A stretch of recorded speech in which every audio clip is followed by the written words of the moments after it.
আজ 17 আষাঢ় 26 বৃহস্পতিবার। আজ আমি আমাদের মুক্তিযুদ্ধ গ্রুপের মুক্তিযুদ্ধকালীন সময়ে আমরা যে সিরাজগঞ্জ জেলার বেলকুচি উপজেলার কল্যাণপুর নামক স্থানে পাকিস্তানি মিলিশিয়া ও রাজাকারদের বিরুদ্ধে সম্মুখ যুদ্ধ করেছিলাম সে সম্পর্কে বলবো। আমাদের এই যুদ্ধের নাম কল্যাণপুর যুদ্ধ। কল্যাণপুর সিরাজগঞ্জ জেলার বেলকুচি থানার একটি গ্রাম। এই যুদ্ধে নেতৃত্বে ছিলেন আমাদের গ্রুপ কমান্ডার জনাব এম এ মান্নান স্যার। গ্রাম থেকে সারা রাত হেঁটে বেলকুচি থানার কল্যাণপুর নামক গ্রামে নিলাম।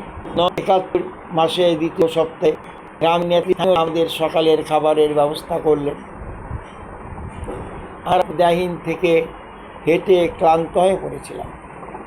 সকালের খাবার খেয়ে প্রকাশে পিটি পেলাম। 2 জন করে ডিউটি করতে থাকলাম। অন্যান্যরা ঘুম বা বিশ্রামে থাকলাম। কল্যাণপুর একটি নিভৃত গ্রাম। আমাদের ধারণা ছিল এই গ্রামে পাকিস্তানি সৈন্য ও রাজাকার আসবে না। বেলা 10টার আগে সেন্ট্রিরত সহযোদ্ধা রতন কুমার দাস দৌড়ে এসে জানালেন আমাদেরকে ধরার জন্য বেলকুচি থানা থেকে কয়েকজন পাকিস্তানি হানাদার মিলিশিয়া ও রাজাকার আসছে। বৌরা গ্রামের মধ্য দিয়ে কল্যাণপুরের দিকে আসতেছিল। 2 জন পাকিস্তানি দালাল পরিচয় গোপন রাখার জন্য গামছা দিয়ে মুখ বেঁধে হানাদার ও রাজাকারদের পথ চিনিয়ে নিয়ে আসছিল।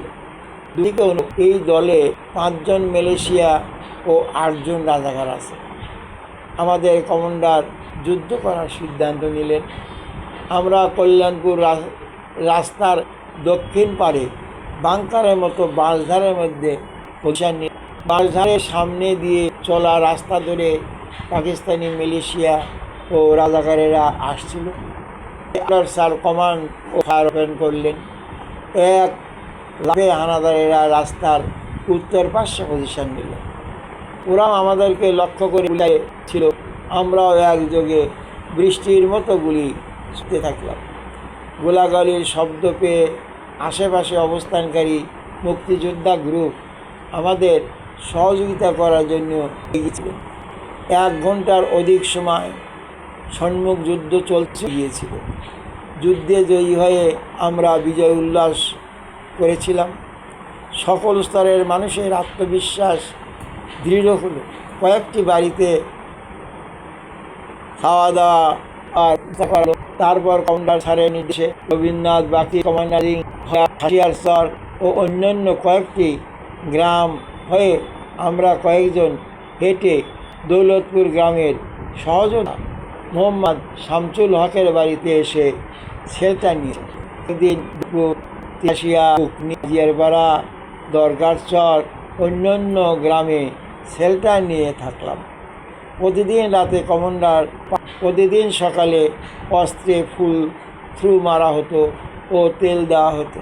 প্রতিদিন পাকিস্তানি সৈন্য ক্যাম্প ও রাজাকার ক্যাম্প আক্রমণ করার জন্য গ্রুপ করে রেকি করা।